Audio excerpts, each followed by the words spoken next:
అది ప్రకటన గ్రంథము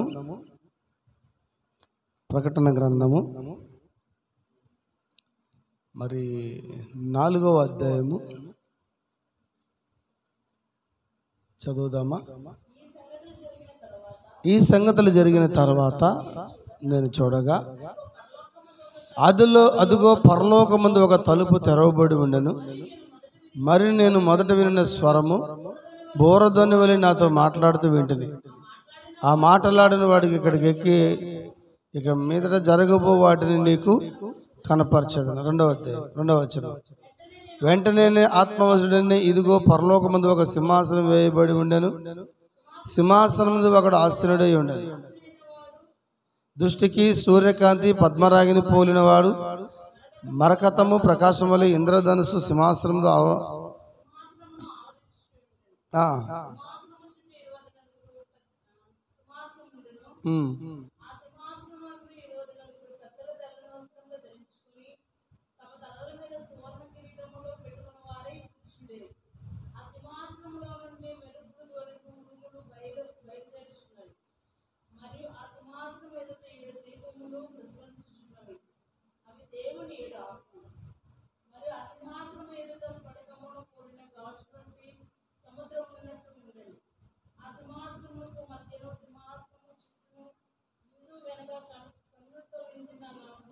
నాలుగు జీవులు ఉండెను. 7వ వచనం. మొదట జీవి సింహం వంటిది, 2వ జీవి దూడ వంటిది, 3వ జీవి మనుషుని ముఖం వంటి ముఖము గలనిది, 4వ జీవి ఎగురుచున్న పక్షిరాజు వంటిది. ప్రార్థన చేసుకుందాం. పరిశుద్ధుడ దేవ వందనాలు, స్తోత్రాలు. మారని మా తండ్రి, మార్పులేని దేవా స్తోత్రములు. రాత్రికాల సమయంలో చదవబడిన వాక్యాన్ని దీవించండి, ఆశీర్వదించండి. ఓ ప్రభా, నా నోటిని మీ బుర్రగా వాడుకోండి. కొద్ది నిమిషాలు మీ బిడ్డలతో మీరు మాట్లాడమని స్తుతి ఘనత ప్రభావాలు నీకు చెల్లిస్తూ యేసుక్రీస్తు నామములో ప్రార్థిస్తున్నాం తండ్రి, ఆమేన్. హల్లెలూయా. అందరూ కూర్చుందామండి. మంచిది. ఈ రాత్రికాల సమయంలో మరి ఒక చిన్న అంశాన్ని నేను తీసుకొని మీ మధ్యలో బోధించాలని ఇష్టపడుతున్నాను. మరి ఎంతమందికి తెలుసు 4 జీవులు? అమ్మ తెలుసా? 4 జీవులు తెలుసా? మొదటి జీవి ఏంటంట? సింహం వంటిది, 2వ జీవి దూడ వంటిది, 3వ జీవి మనుషుని ముఖం వంటి ముఖము కలిగింది, 4వ జీవి ఎగురుచున్న పక్షిరాజు అయినది. హల్లెలూయా. ఈ రాత్రి మనం ఈ 4 జీవుల గురించి తెలుసుకుందాము. హల్లెలూయా. మరి నిశ్చయంగా మరి ఈ 4 జీవులు మరి ఇవి ఎక్కడున్నాయంటే చూడండి, అద్భుతమైన కార్యం ఏంటంటే సింహాసనానికి మరి 24 పెద్దలు ఉన్నారు. అలాగనే మరి మొదటి అధ్యాయంలో మనం చూసినప్పుడు ఈ సంగతులు జరిగిన తర్వాత నేను చూడగా ఇదిగో పరలోకమందు ఒక తలుపు తెరవబడి ఉండెను. అంటే పరలోకానికి ఏమున్నాయి? తలుపులు ఉన్నాయని నమ్ముదామా? హల్లెలూయా. అంతే. నేనే సత్యము, నేనే జీవము, నేనే మార్గం అన్నాడు ఆయన. అన్నాడా? అందుకని ఇప్పుడు ఆయనే పరలోకానికి ఏమైనాడు? ఆయన ద్వారమై ఉన్నాడు. అందుకని ఇక్కడ మనం చదివాము, పరలోకానికి ఏముందంట? తలుపు ఉందంట. హల్లెలూయా. అంటే తలుపు ఉందంట. నా డౌట్ కిటికీ కూడా ఉంటుంది అనుకుంటా నేను. ఉంటుందా? ఎందుకంటే ఒక వ్యక్తి లోపలికి వెళ్ళాడు, విందుశాలకు వెళ్ళాడు.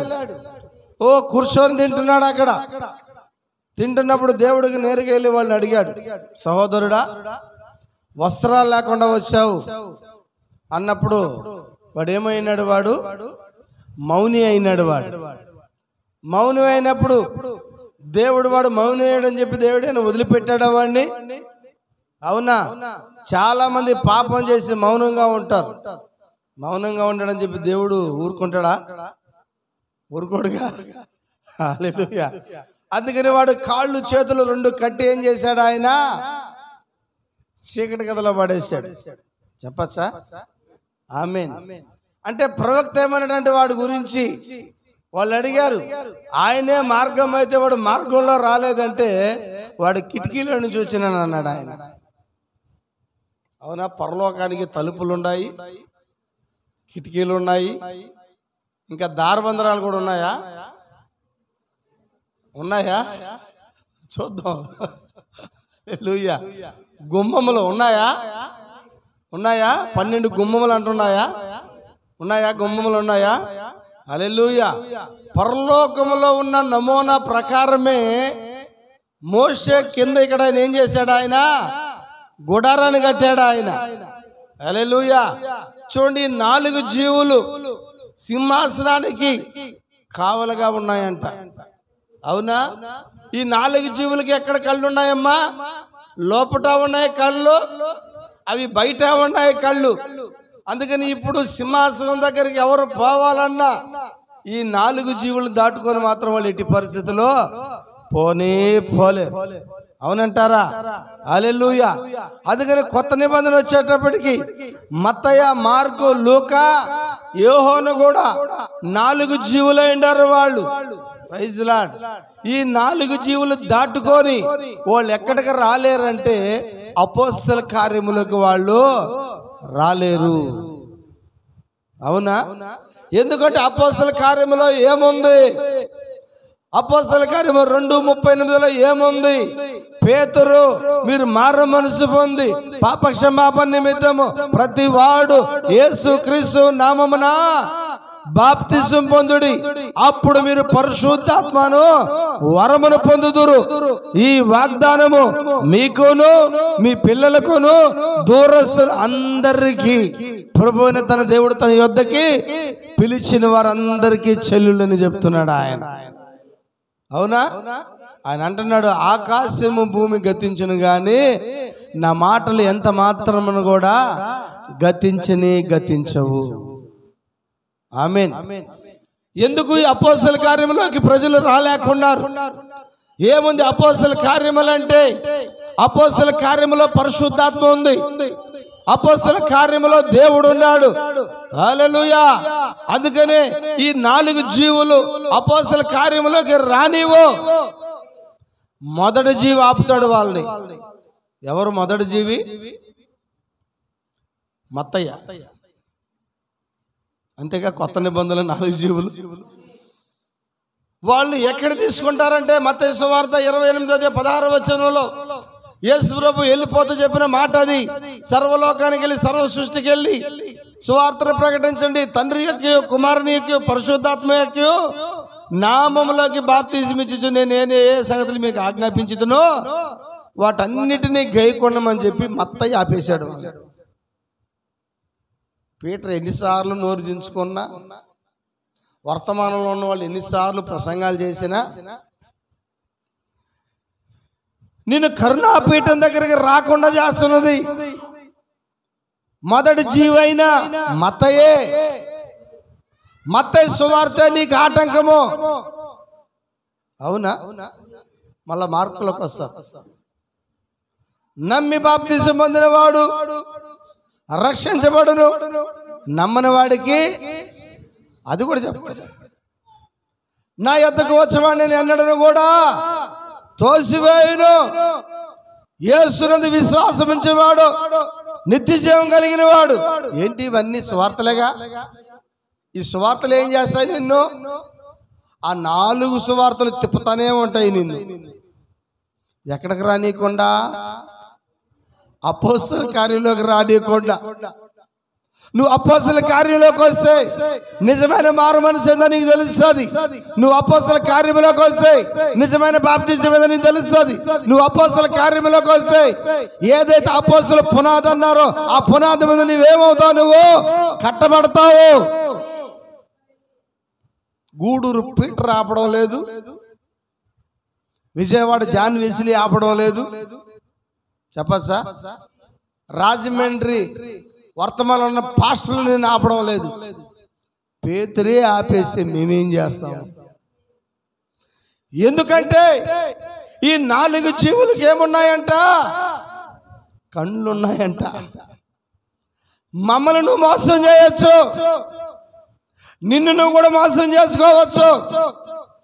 అయితే ఆ జీవులు మాత్రం ఎట్టి పరిస్థితుల్లో మోసపోనే పోవు. వాటిని నువ్వు ఎట్టి పరిస్థితుల్లో మోసము చేయలేవు. చూడండి మీరు ఈ 2000 సంవత్సరాల నుంచి ఎందుకు ఈ ప్రజలకి బాప్తిజం అర్థం కావడం లేదంటే వాళ్ళకి అడ్డుగా ఉన్నది ఎవరో కాదు కానీ ఆ 4 జీవులే. వాళ్ళ రక్షణ బాప్తిజానికి రాకుండా ఆటంకపరుస్తుంది ఎవరంటే మత్తయి, మార్కు, లూకా, యోహానే. అవునా? వాళ్ళే అడ్డుగా ఉండాలి. పాప ఈ మధ్యకాలంలో మా పాప శ్రావంతి బాప్తిజం గురించి వేరే వాళ్ళతో మాట్లాడుతుంటే తలకాయ నొప్పి వచ్చేసింది పాస్టర్ గారు. నాకు నువ్వేం చేస్తావు? మత్తయి ఆపేస్తున్నాడు అక్కడ, మార్క్ ఆపేస్తున్నాడు అక్కడ, యోహాను ఆపేస్తున్నాడు అక్కడ, లూకా ఆపేస్తున్నాడు అక్కడ. చెప్పచ్చా? ఎందుకంటే వాళ్ళకి కళ్ళు ఉన్నాయి కాబట్టి వాళ్ళు వాక్యాన్ని దాటి అపోస్తల కార్యంలోకి వాళ్ళు ఎట్టి పరిస్థితుల్లో రానీరు. దేవుని యొక్క అద్భుతమైన కృప ఏంటో తెలుసా? ఈరోజు నీవు అపోస్తల కార్యంలోకి వచ్చావు. నువ్వు హల్లెలూయా వచ్చావంటే నీవు ఆ జీవిలో ఒక భాగమై ఉండాల. నిన్ను ఆపడానికి ఏ జీవి అయినా ప్రయత్నించి ఉండొచ్చు కానీ ఏ జీవిని నిన్ను ఆపలేకపోయింది. ఎందుకని? నీవు అందులో ఒక జీవి అయి ఉండవు. చెప్పచ్చా? ఏంటి మొదటి జీవి? మొదటి జీవి సింహమై ఉంది. హల్లెలూయా! అది మొదటి సంఘ కాలంలో వచ్చిన చెప్పచ్చు. ఎవరైనా అపోస్తులైనా పౌలు కాలంలో జరుగుతున్న కార్యం అది. ఎందుకు అసలు దేవుడు ఈ 4 జీవులు ఎన్నుకున్నాడు? ఎందుకు దేవుడు 4 జీవులు పంపుతున్నాడు? ఎందుకమ్మా తెలుసా? అపవాది 4 గుర్రాల మీద వస్తున్నాడు కాబట్టి. ప్రకటన గ్రంథం 6వ అధ్యాయములో చదువుతారు ఒకసారి. 6వ అధ్యాయము మొదటి నుంచి. ఆ గొర్రె పిల్ల 7 పాత్రలను ఈపినప్పుడు నేను చూడగా ఆ 4 జీవులలో ఒక స్వరము రమ్ము అని పిలుస్తుందంట. అవునా? మరియు నేను చూడగా ఒదిగో ఒక తెల్లని గుర్రము కనబడెను. దాని మీద ఒకడు విల్లు పట్టుకొని కూర్చొని ఉండను. అతనికి ఒక కిరీటం ఇవ్వబడును. ఎందుకు 4 జీవులు ఎన్నుకున్నాడు దేవుడు? ఇవాళ కర్ణాపీఠం కాడ ఉన్నాయి. ఎందుకంటే అపవాది 4 గుర్రాల మీద వస్తున్నాడు కాబట్టి. మొదటి గుర్రం ఏది? తెల్ల గుర్రము. రెండో గుర్రం ఏది? ఎర్ర గుర్రము. మూడో గుర్రం ఏది? నల్ల గుర్రము. 4వ గుర్రం ఏది? ఇక్కడ తేడా. ఏ గుర్రం అంటది? పాండురా. అదేం కలర్ అది? పాండ్రవర్ణం ఏంటి? అవును, రంగు మారిందా? మొదటేమో తెలుపు, రెండేమో ఎరుపు. ఇది బాగా క్లియర్గా అర్థం అవుతుంది. మూడేమో ఇది కూడా బాగానే అర్థం అవుతుంది. నలుపేమో 4వ గుర్రము. చూసారా? మొదటి గుర్రం మీద వచ్చినప్పుడు దేవుడు ఒక జీవిని పంపుతున్నాడు. ఈ మొదటి జీవే సింహమైనది, సింహపు ఆత్మ. ఎందుకంటే మొదటి కాలంలోనే, అపోస్తల కాలంలోనే ఎప్పుడైతే యేసు ప్రభు చనిపోయినాడో చెప్పచ్చా? హల్లెలూయా! అపోస్తల పరిచర్య జరుగుతున్నప్పుడు అపోస్తల పరిచర్య ఏ విధంగా ఉందంటే వాళ్ళు సింహం వలె ఉన్నారు వాళ్ళు. అందుకని ఆమోసు గ్రంథం 3వ అధ్యాయం 7వ వచనంలో చెప్తాం, తాను సంకల్పించిన దాన్ని తన ప్రవక్తలైన దాసులకు బయలుపరచకుండా ప్రభు అయిన యెహోవా ఏమీ చేయడంట. సింహము గర్దించగా భయపడని వాడెవడు? అవునా? హల్లెలూయా! మరి అడవికి రాజు సింహమేనా? మరి సింహరాజు ముందు ఎవరైనా మాట్లాడతారా? అపోస్తలుల దగ్గర ఎవరైనా మాట్లాడగలిగారు ఆ రోజు? వాళ్ళు ఏమన్నారు? వాళ్ళు మేము కన్న వాటిని విన్న వాటిని మేము చెప్పకుండా ఉండలేమన్నారు వాళ్ళు. మేము బోధించకుండా ఉండలేమన్నారు వాళ్ళు. ఏంటి అనుకున్నారు? అపోస్తలుల తర్వాత 2వ కాలం అది. హతసాక్షుల కాలం. హతసాక్షుల కాలంలో ఏమైందంటే ఆ జీవి మార్చబడింది, రెండవ జీవిగా మార్చబడింది. ఏంటి ఆ రెండవ జీవి? అది దూడగా మార్చబడింది. దూడగా మార్చబడినప్పుడు మాత్రమే వాళ్ళు ప్రాణం పెట్టగలరు. సింహం ప్రాణం పెట్టలేదు. సింహం కావాలంటే ప్రాణం తీయగలదు.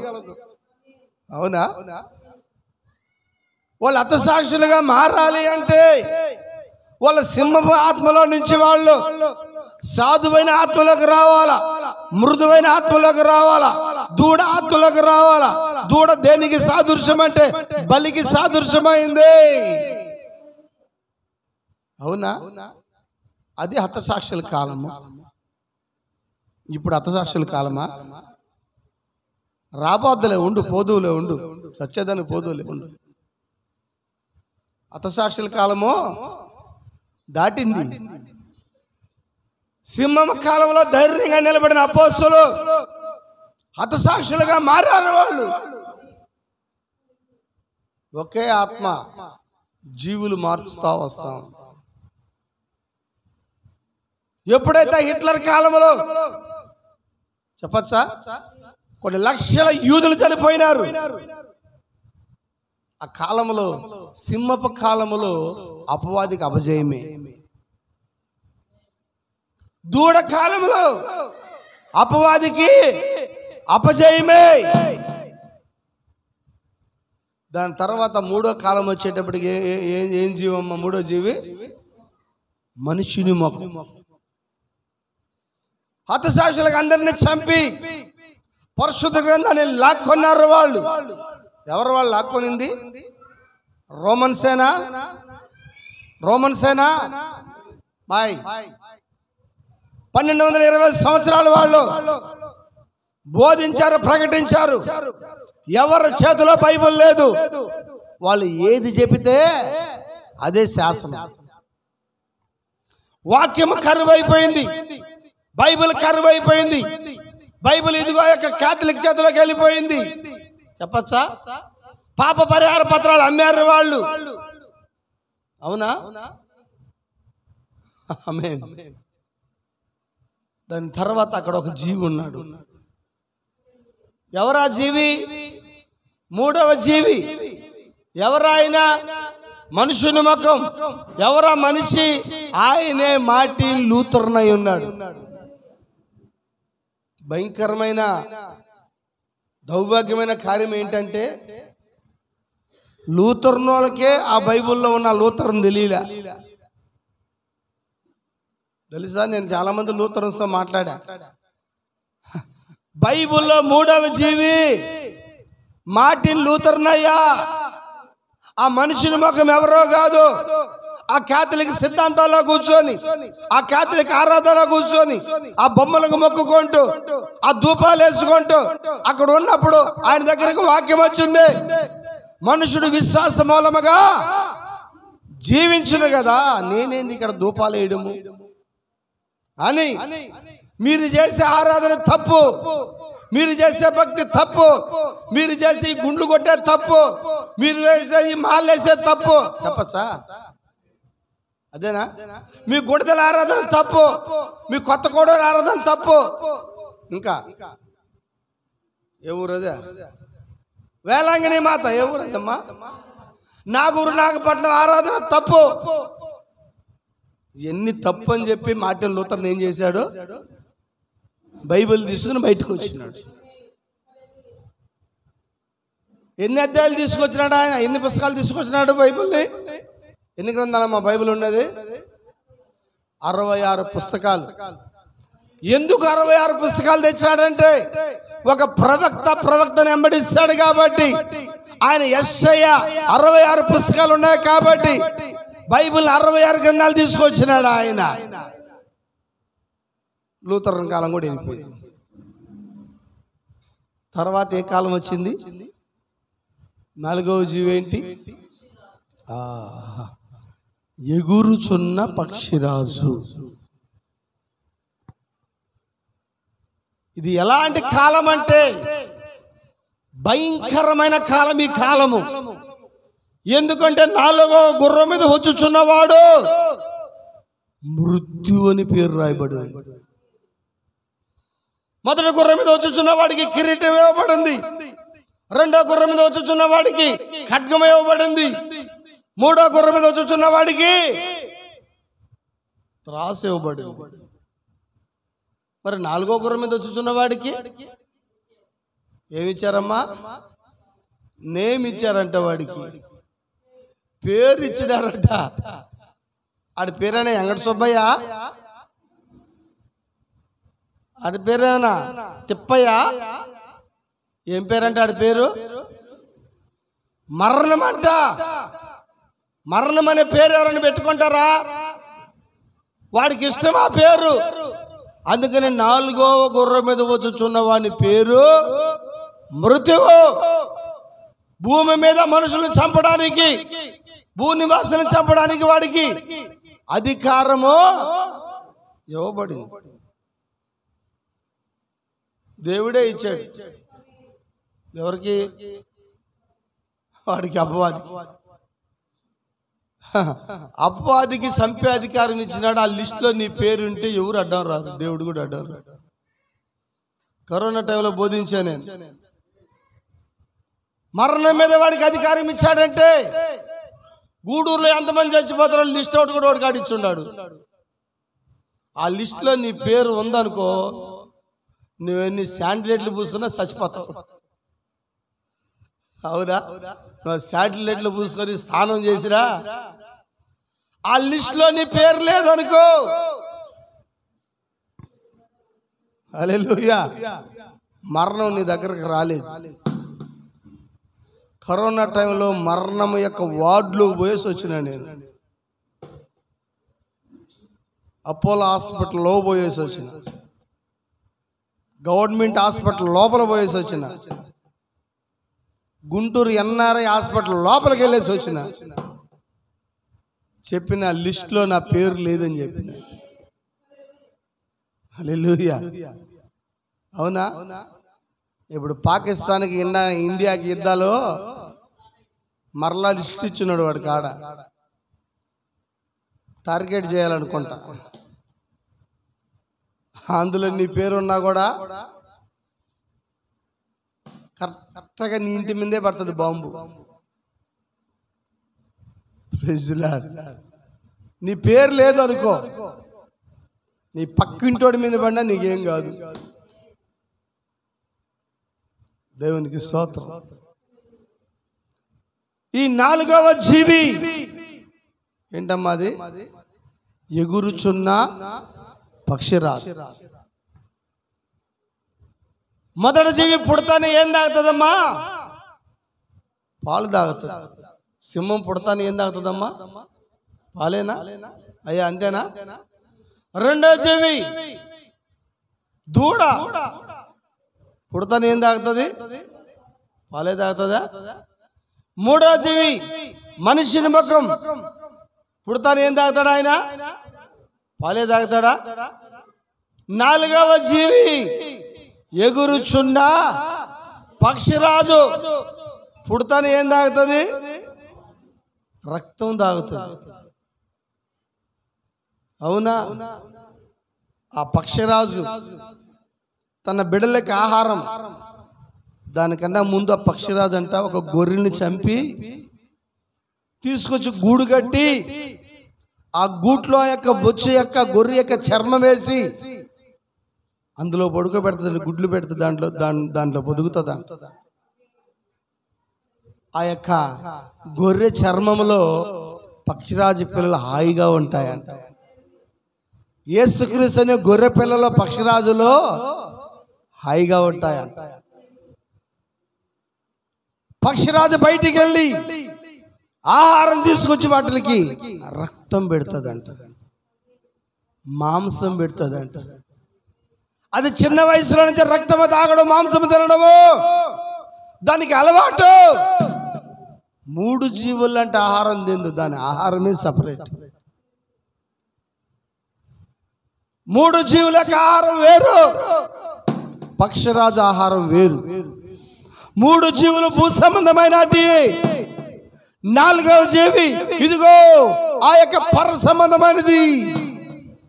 3 జీవులు భూమి మీద తిరిగేటి, నాలుగవ జీవి ఆకాశంలో తిరిగేది. చెప్పచ్చా?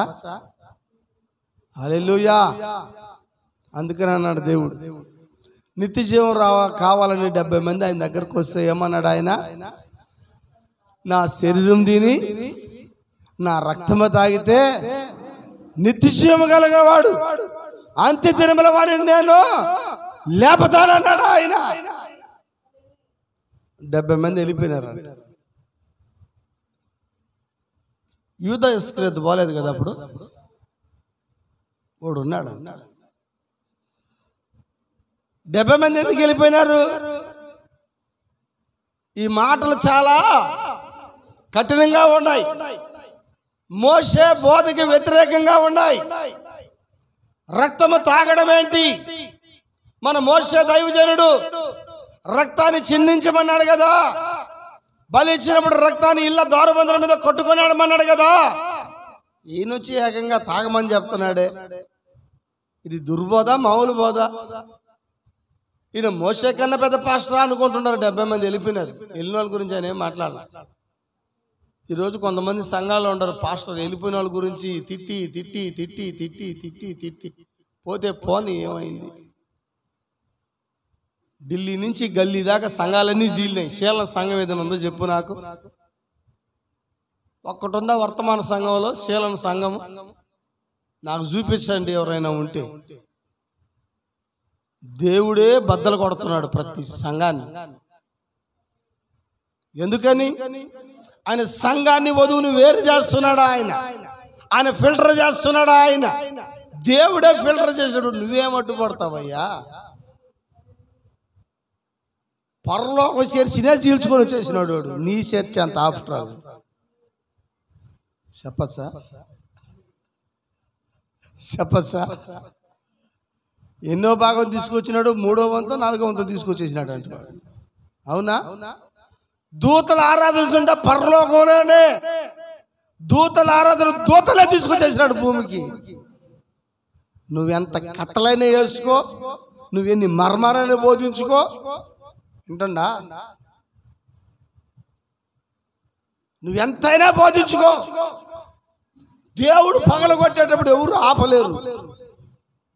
అది ఎంత పెద్ద చర్చ అయినా, అనేక రాష్ట్రాలు ఏ చర్చ అయినా కూడా పగలన సంఘం ఉందంటే నాకు చూపించు.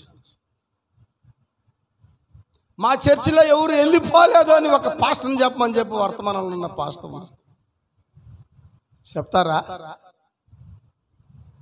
హల్లెలూయా. ఒకవేళ ఇప్పుడు వరకు పగలకపోతే ఇక పగిలిపోతాయి.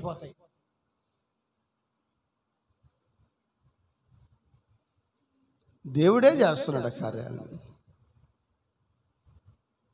ఆమేన్. హల్లెలూయా. అవునంటారా? పరలోకల చర్చినే వాడు దూతల ఆరాధనలో నుంచే తీసుకొచ్చేసి అంతకన్నా గొప్ప ఆరాధన చేస్తున్నావు నువ్వు. వెళ్ళిపోయిన వాళ్ళ గురించి మనకెందుకు? మనం ప్రేమించాలి కానీ, అంతేనా? అందుకని మన దగ్గర ఎవరు పోవాలి? అప్పుడెప్పుడో పోయినారు 10 ఏళ్ల క్రితం. మన దగ్గర ఎవరు పోవడం లేదు. హల్లెలూయా. మనం నిలబడిన కరెక్ట్గానే ఉన్నాం మనం. హల్లెలూయా. అయితే ఈ రాత్రికాల సమయంలో యూదా ఇస్కరియోతు అక్కడ ఆ 70 మందిలో వాడు వెళ్ళిపోవాలి, అక్కడ ఉన్నాడు. ఎందుకంటే వాడు కూడా డౌటే. ఏ డౌట్ వాడికి? రక్తం తాగి శరీరం తినమంటే 70 మంది వెళ్ళిపోతే వాడు పోకుండా అక్కడే నిలబడ్డాడు. వాడికి డౌట్ వాడికి. అందుకని ఆయన రొట్టె ఇచ్చేటప్పుడు ఏం చేశాడు? వాడు ముక్క పుంచుకొని వెళ్ళిపోయినాడు, కానీ రక్తం తాగలవాడు. వింటున్నారా? యూదా ఇస్కరియోతు ఏం చేశాడమ్మా? ఆడు ముక్క పుంచుకొని బయటికి వెళ్ళిపోయినాడు. ముక్క ముచ్చుకున్న తర్వాత ఏం చేయాలి? తర్వాత ద్రాక్షారసం తాగాల. మరి వాడు ఎందుకు తాగలేదు? ఎందుకంటే వాడికి డౌటు. ఈయనతోనే ఉన్నాడు, ఈయనతోనే తిరుగుతున్నాడు. చెప్పచ్చా? హల్లెలూయా. అయితే ఏం జరిగింది? ద్రాక్షారసం తాగల.